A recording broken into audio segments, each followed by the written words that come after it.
Welcome to Donmar TV News Channel. Mariing kinundi na ng Department of Foreign Affairs ang ginawang pagharang ng tatlong Chinese Coast Guard vessels sa dalawang barko ng Pilipinas sa bahagi ng Ayungin Shoal. Ayon kay DFA Secretary Teddy Boy Locsin, ipaparating niya kay Chinese Ambassador Wang Silian ang galit at pagkadismaya ng ating bansa sa ginawa ng China. Maliban kasi sa pagharang ng Chinese Coast Guard, binomba pa ng water cannon ang Philippine ships na naatasang mag-deliver ng supply sa mga trupa na nasa Ayungin Shoal. Binigyan din ni Locsin na ang Ayungin Shoal ay bahagi ng Kalayaan Island Group at isa sa makasaysayang bahagi ng Pilipinas, kaya naman sakop ito ng soberenya at jurisdiction ng ating bansa. Dagdag pa ng kalihim ng ginawa ng Chinese Coast Guard vessels ay iligal at kailangan itong lisanin na ang naturang lugar. Kailangan natin pabalikin doon sa nag-uusap tayo at hindi lang nag-uusap para magreklamo, kundi nag-uusap para ayusin ang problema. It's a very yung policy of engagement na ginagawa ng Duterte government, although it is criticized, it is the right way to go. Dahil kung anong gagawin natin, hindi naman natin pwedeng gigarahin. May nagsasabi niya, bumili tayo ng patrol boat, bumili tayo ng mga jet para kung sakali mapalaban tayo. Ba't pa natin iisipin yung kung mapalaban tayo, tapos yung gerang yan, wala pang isang linggo, tapos na yan. Talo na tayo. So wag na nating isipin yun. Medyo mas mahirap, pero yung bilateral consensus, yun ang pinaka-importante. Yung isang paraan para maayos ang mga conflicts sa territorial conflicts ay gera. Gerahin mo, tapos take over mo yung lugar. That's another way of acquiring new territory. Ayaw naman natin gawin yun. I don't think the Chinese want to go to war with us. We certainly do not want to go to war with China. So the only thing left, the third option left is the bilateral agreement. Umani na ng pagkondena mula sa mga senador ang ginawa ng mga barko ng China na pagbomba ng tubig sa mga barko ng Pilipinas na may dalang food supplies para sa mga sundalo sa Ayungin Shoal. Ayon kay Senator Francis Kiko Pangilinan, hindi tayo dapat pumayag na sakupin ang mga isla natin o bastusin ang mga sundalo natin at ibenta ang pinakamatatayog na bahagi ng ating ekonomiya sa mga negosyanteng Chinese. Si Senator Risa Hontiveros na matagal ng galit sa pambabastos ng China ay nagsabing hindi katanggap-tanggap ang nangyari na isang paglabag sa ating soberenya at jurisdiksyon. Di naman ni Senator Richard Gordon ang Ayungin Shoal na kabilang sa Kalayaan Island Group ay nananatiling bahagi ng Exclusive Economic Zone at Continental Shelf ng Pilipinas. Dahil sa insidente, giniit ni Committee on Foreign Relations Chairman Senator Coco Pimentel sa Department of Foreign Affairs na gawing matapang at gamitan ng mabibigat na salita ang ating diplomatic protest laban sa China. Gaano po ba kalakas ang DQ para kay BBM? Bakit po si De Lima hindi po ma-DQ? Pwede po ba ang ordinaryong tao mag-DQ sa kanya? Madam, hindi pa po nako-convict si Senator De Lima. So, hindi talaga po siya madi-disqualify pa. Okay? Parang yung sa kaso ni Sir Raffy Tulfo, meron daw ongoing case for bigamy, pero hindi pa po siya convicted. Therefore, hindi pa po siya madi-disqualify on the ground of moral turpitude.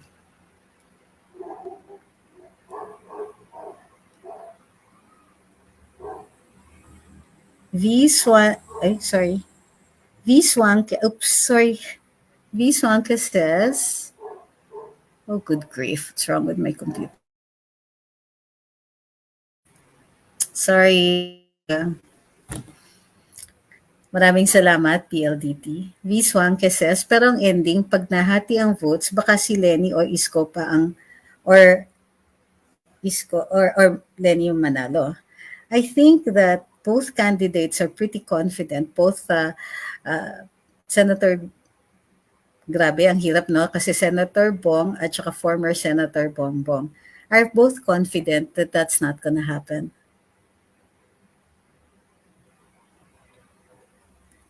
Max Tam says, do you think BBM can keep his calm with this tirade? I mean, klaro naman na the conjugal dictatorship ni Primitivo Mijares ang source nila. So, I think that by now, the BBM and family are used to it. Na Ignis says, sa totoo lang po tayo, alam nyo naman po na si BBM ang tinutukoy ni PRRD. Hindi po kasi maganda yung mga ginagawa ni PRRD. Kung tiwala si PRRD na mananalo si Bongo, lumaban siya ng patas. Come on, really? You think that elections aren't made of statements like this? Again, I'm going to point out, it's because it's your candidate and you're feeling defensive. But look at the things that we've thrown at Lenny Robredo, the things that we've thrown at Laila de Lima. You don't think they're the same? You don't think that those words that we threw at them aren't of the same character? And so now, are you saying hindi tayo lumaban ng patas dati?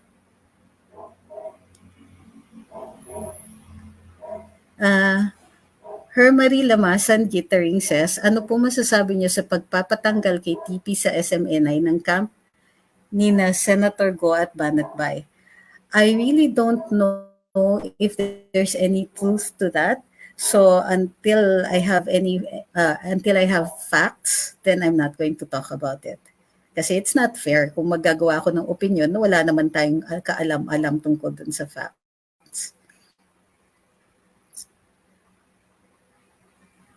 Jay Banana says, watching from South Carolina, USA. Alpax the Great says, dahil sa pag-aaway ng BBM at BG, may mga fake news na lumalabas na pinapatulan agad ng magkabilang grupo. That's it. Very good. When you're forced to think, you're forced to have a look at all what news is fake and what isn't. Because it's elections. Diba? I'm sure, and guys, by the way, if you're talking about how unfair these statements are, you'll also have to consider, look at the statements that are being said about Senator Bongo. Questions about his nationality, being called, an alalay of the president and all that. All of these are criticism that could also warrant a statement na unfair, lumaban kayo ng patas, and so on. Okay? Now, I know that BBM himself doesn't say these things, which is a good thing. But the president's style is so completely different from that. And remember, we knew what he was like even before when we elected him president. When he was doing all these things against drug lords and all, we were cheering him on. Now that you see that this force is directed at the person that you like, you're forced to rethink. What about all that stuff that we said in favor of the statements that he had made? Diba? Kaya pala hindi pinapatulan ni BBM sila PRRD sa mga accusations nila kay BBM kasi mahina sila. I didn't say that. I didn't say mahina sila. And look at your reactions. Kayo nga nagre-react eh. If a person can make you react, then he just got control of you. Look, I'm not saying you shouldn't believe him. I'm not saying you should believe him. I'm saying is that we should think. Okay?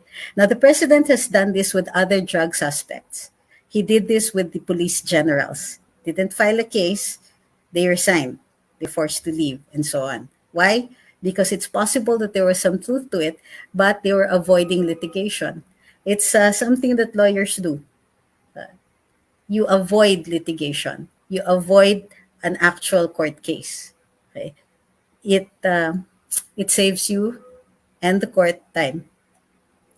That will be the day when Bongo will withdraw his candidacy and endorse BBM. I wish that's the endgame tactic of this political genius president. Si Duterte nga dumaan niya nga dyan sa sitwasyon ni BBM ngayon, dumaan din siya sa butas ng karayom. Yes, exactly. Now here's the thing, guys. It's elections. Expect mud to be thrown at your candidate, regardless of who your candidate is. Diba? Both. Parang dalawa na lang silang kumakandidato, which I think is a good thing. Okay? Either one of them, diba, they get the support of the people. Now, the winning person here is the person who gets to control the conversation. And just right now, I'm seeing that the president succeeded. He's controlling the conversation. Because all of you are here right now asking, what is it all about? Is it true? Why is he doing this? Now, check your reactions.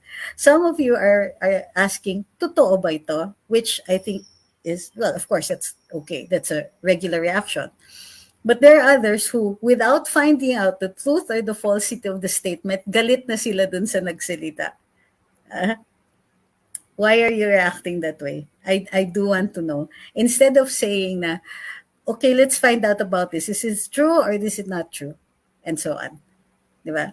I think that BBM will react by taking a drug test, which, again, shows who controlled the conversation. But it's good for him to do that. Pangmalakasan na pasabog, maybe to see how BBM counters and how strong he is. That's the worst na kaya iba to ng kalaban. Meron bang kalaban dito? Because some people seem to think that PRRD is just leading people on so that there are more interpretations, that the candidates are limited to just these two people, and so on and so on. Sige, di ba? So, exactly what Lance said. Is it good versus evil? Are we talking about a kalaban here other than the opposition? Because sa totoo lang, it's really become a game of BBM and Bongo, or Bongo and BBM.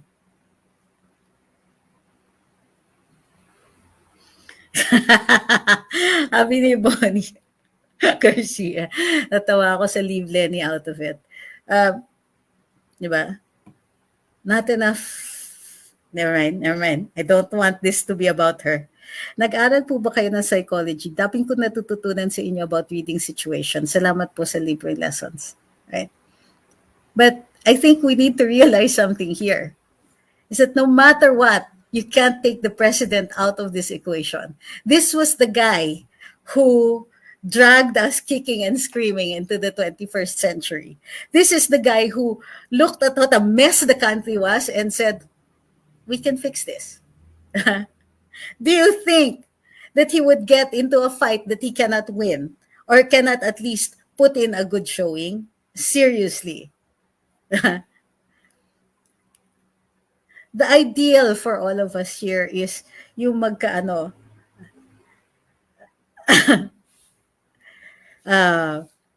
the whole idea here, di ba, is that we can do this. We can go through elections now with a different mindset. This is not 2016. Right? That's the main thing here. It's not 2016. The candidates are different. The situation is different. You have Inday Sara in this one, for one thing.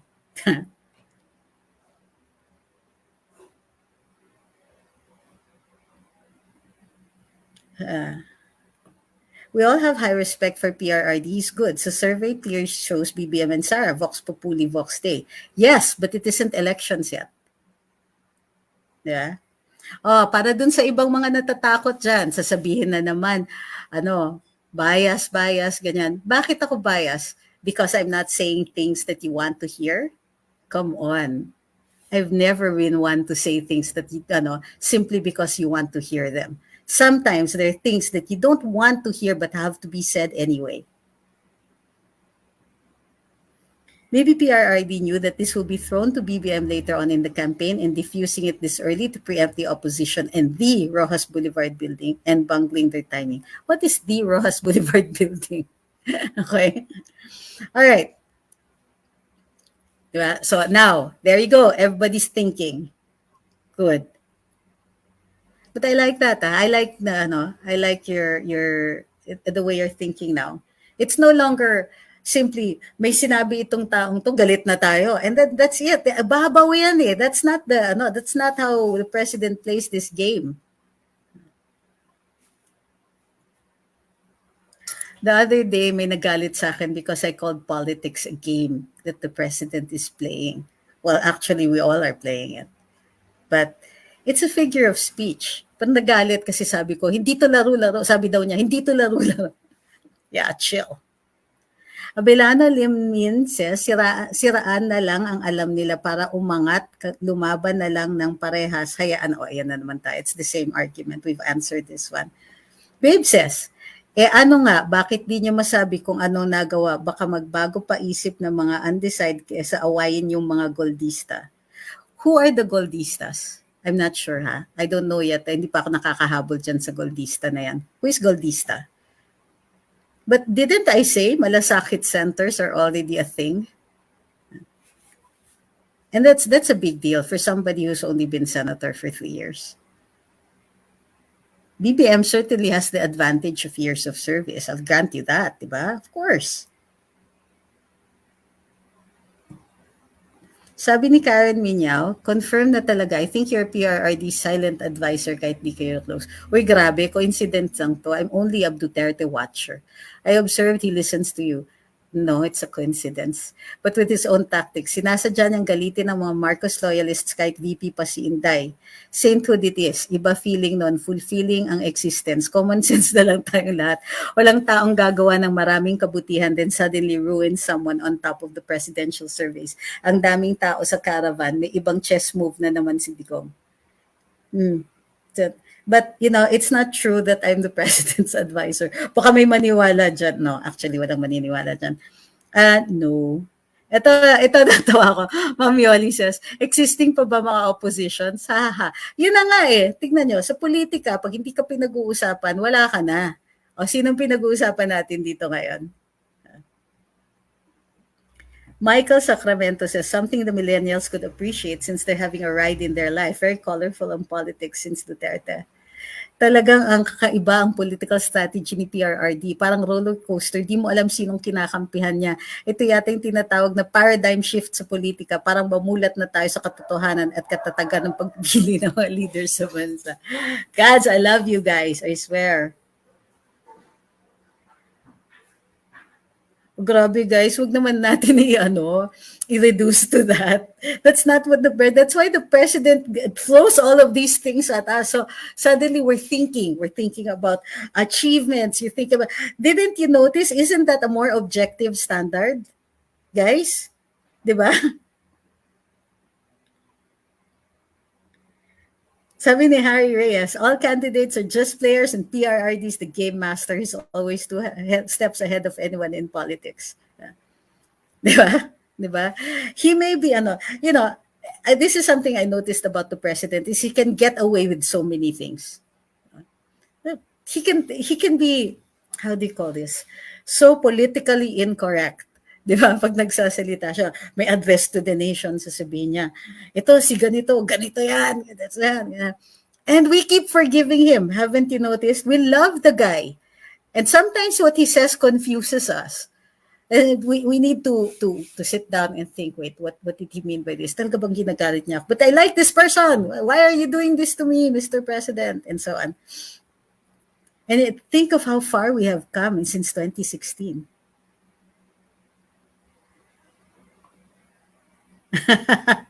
Sabi ni Heyu, yung kaibigan ko nag-chat agad, ano daw sabi ni PRRD, naguguluhan siya. Sabi ko sa kanya, kalma ka lang para namang di mo alam na chess master yan. 6 months pa until elections, abang-abang lang tayo.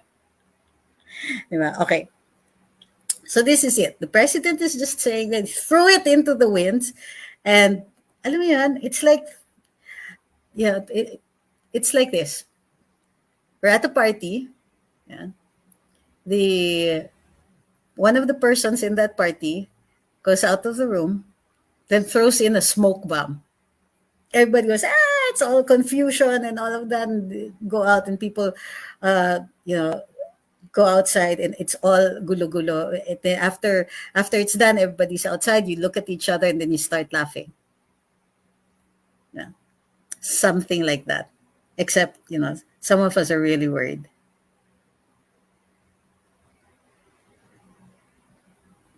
Is the third approval King BBM to fight back? Is this like the Book of Job? Oy ha, ganda yan ha. But who's the devil? Diba? If Digong is the pawn, is our pawn, diba? Who's the devil? And who is he making a bet with?